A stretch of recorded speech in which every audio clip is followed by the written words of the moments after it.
Hello friends, welcome to शिक्षक prep. तो friends, हम सीटेट की प्रिपरेशन कर रहे हैं और हमारी सीडीपी की सीरीज़ चल रही है।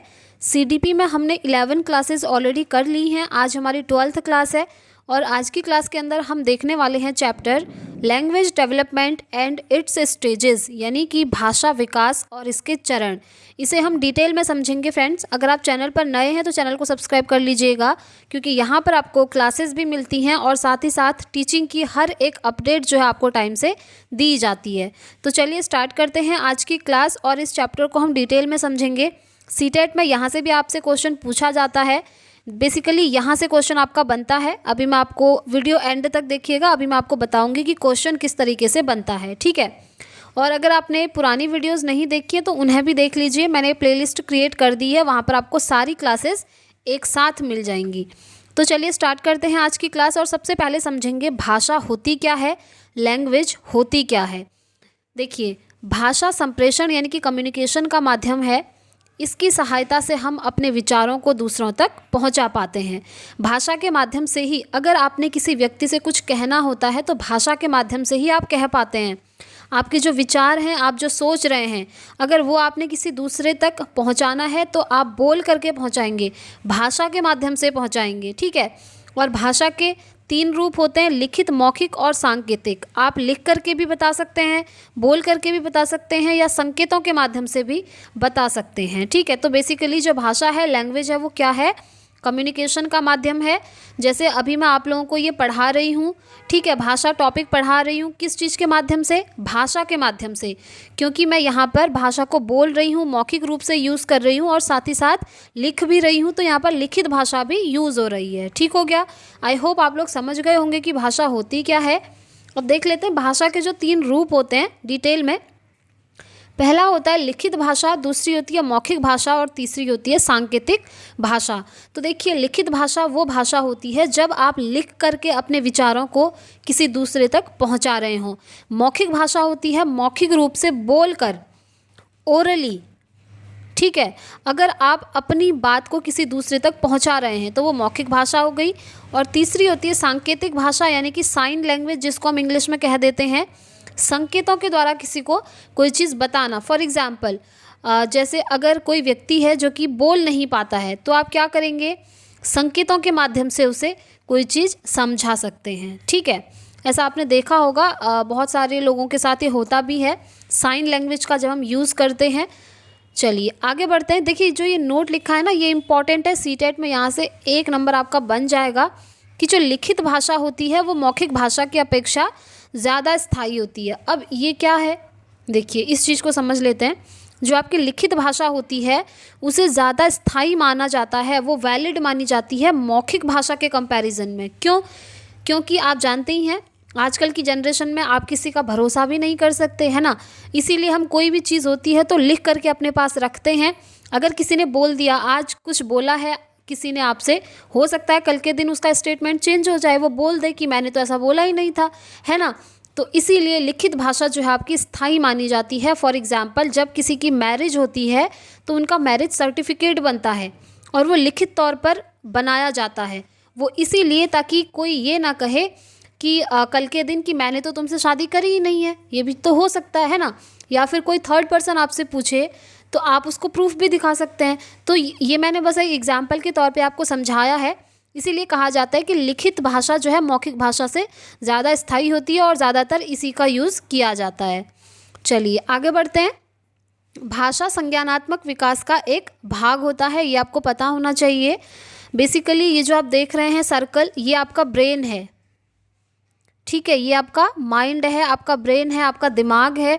और आपको पता होना चाहिए आपके दिमाग के 2 हेमस्फीयर होते हैं।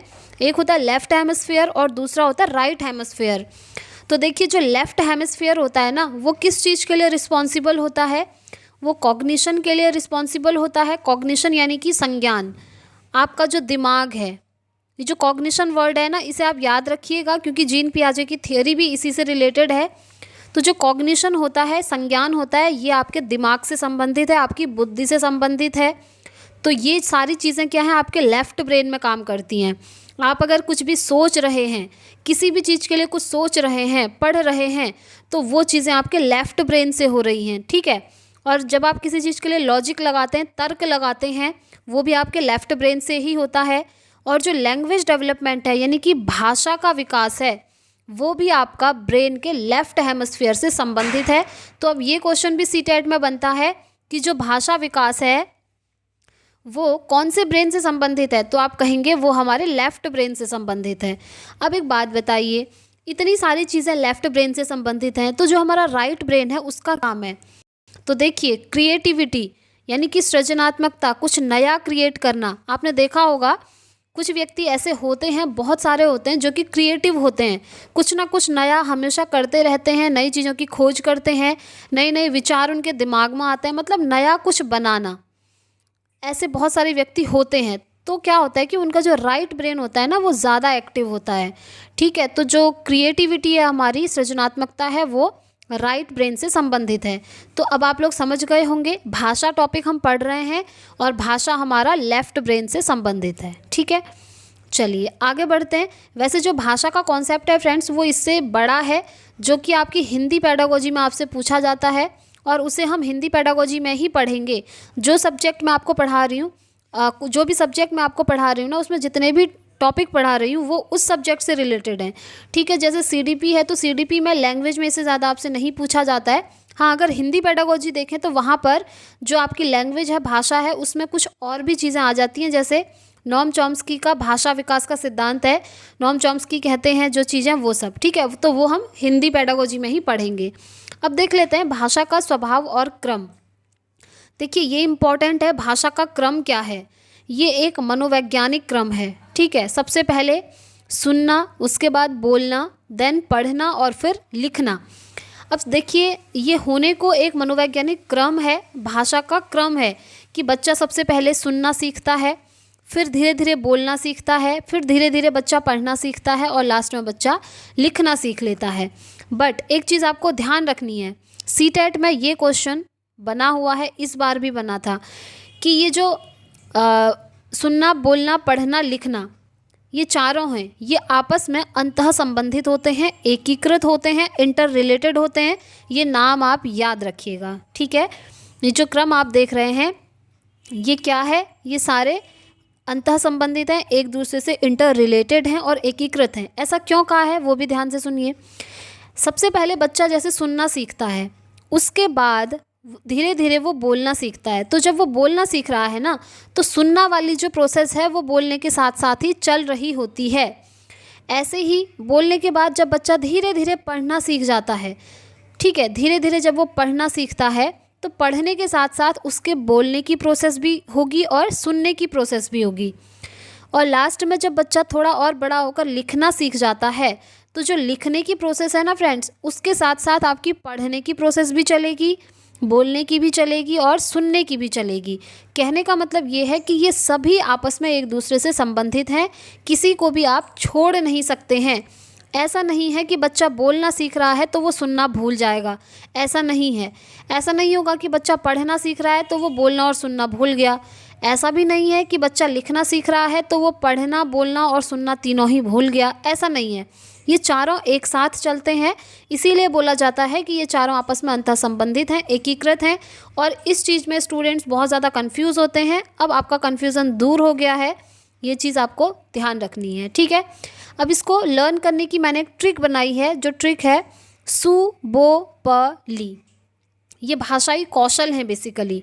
ठीक है, कौन कौन से? सु मीन्स सुनना, बोलना, पढ़ना और लिखना। ये चारों भाषाई कौशल आपको याद रखने हैं। इनकी ट्रिक है सु बो प ली। और अगर आप इंग्लिश में याद रखना चाहते हैं तो LSRW है trick. L for listening, S for speaking, R for reading and W for writing. ठीक है, चलिए आगे बढ़ते हैं। और क्या है देखिए, भाषा से संबंधित अकॉर्डिंग टू प्रोफेसर स्मिथ, यानी कि जो प्रोफेसर स्मिथ है उनके अनुसार भाषा के लिए कुछ चीज़ें बताई गई हैं, देख लेते हैं। वो कहते हैं कि एक बच्चा जब 1 साल का होता है तो वो 3 शब्द सीख जाता है, 3 शब्द बोलना। और वो कहते हैं जब बच्चा 2 साल का हो जाएगा तो वो 272 शब्द बोलना सीख जाएगा। और जब बच्चा 5 साल का हो जाएगा तो वो 2072 शब्द सीख जाएगा। तो आपको ये डिजिट्स जो है याद रखनी पड़ेंगी। 1 साल में कितने शब्द सीखता है, 2 साल में कितने शब्द सीखता है और 5 साल में कितने शब्द सीखता है, और ये किसने कहा है, प्रोफेसर स्मिथ ने। ठीक है, ये चार्ट आप याद रखेंगे। आगे बढ़ते हैं। अब देखिए सीटेट में यहाँ से भी क्वेश्चन बन जाता है, ये इंपॉर्टेंट है। चलिए समझ लेते हैं। भाषा विकास के चरण यानी कि स्टेप्स कौन कौन से होते हैं। अब देखिए भाषा के भी स्टेप्स होंगे। जब एक छोटा बच्चा होता है तो वो थोड़ा बहुत बोलना सीखता है, थोड़ा बड़ा होता है तो वो थोड़ा ज़्यादा बोलना सीख जाता है, और बड़ा होता है तो फिर वो लंबे लंबे सेंटेंसेस बोलना सीख जाता है। बट जब बच्चा छोटा होगा तो छोटे छोटे वर्ड्स बोलना वो सीखता है। तो ये कुछ स्टेप्स हैं जो कि आपको क्रम से याद रखने हैं। तो सबसे पहला स्टेप है फ्रेंड्स क्राइंग। जैसा कि नाम से ही क्लियर है, क्राइंग यानी कि रोना। ठीक है, 0 से 2 महीने का बच्चा यानी कि जन्म से 2 मंथ का बच्चा रोना शुरू कर देता है। दूसरी स्टेज आती है कूइंग। कूइंग मतलब होता है जो 6 महीने का जब बच्चा होगा तो वो कूइंग करना स्टार्ट करता है। कूइंग मतलब जैसे म, प, क, अ, ट, इस तरह की कुछ भी आवाज़ें निकालने लगेगा। ठीक है, नेक्स्ट स्टेप आता है बैबलिंग। थर्ड स्टेज में क्या होता है, बच्चा बैबलिंग करना स्टार्ट करता है। बैबलिंग यानी कि बलबलाना हिंदी में बोलते हैं। इस स्टेज में बच्चा 6 मंथ का हो जाता है। ठीक है, यहाँ पर 6 वीक का है, यहाँ पर 6 मंथ का हो जाएगा, और यहाँ पर सिंगल सिलेबल बोलना स्टार्ट कर देता है। सिंगल सिलेबल वर्ड मतलब जैसे मामा, बाबा, पापा, माँ, इस तरह के वन वर्ड स्टेज।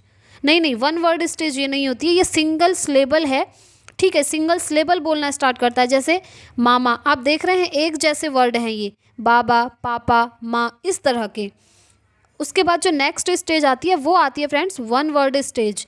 सीटेट में यहाँ से क्वेश्चन बनता है और यहाँ से, ये दोनों स्टेज बहुत इंपॉर्टेंट है, चौथी और पाँचवीं। तो वन वर्ड स्टेज आपकी आती है जब बच्चा 1 साल का होता है, और इस स्टेज में बच्चा एक शब्द बोलना सीख जाता है, जैसे पानी, खाना, मम्मी, टेबल, चेयर, इस तरह का एक वर्ड बोलना वो सीख जाता है। आगे बढ़ते हैं। नेक्स्ट आती है 2 वर्ड स्टेज, जिसे हम टेलीग्राफिक स्टेज भी कहते हैं। ये आपसे पूछ लिया जाता है कि टेलीग्राफिक स्टेज कौन सी स्टेज है, तो वो होती है 2 वर्ड स्टेज। और यहाँ पर बच्चा 1.5 से 2 साल का होता है। जैसा कि नाम से ही क्लियर है, 2 वर्ड स्टेज 2 शब्दों को जोड़कर छोटे वाक्य बनाना स्टार्ट कर देता है। जैसे मम्मी खाना दे दो, मम्मी पानी दे दो, इस तरह के 2 शब्दों को जोड़कर छोटे छोटे सेंटेंस बनाना सीख जाएगा। नेक्स्ट स्टेज आती है लॉन्गर अटरेंसेस, जो कि 6th स्टेज है, और इस स्टेज में बच्चा 2 से 4 वर्ष का होता है, और यहाँ पर बच्चा 50,000 से ज़्यादा वर्ड बोलना सीख जाता है।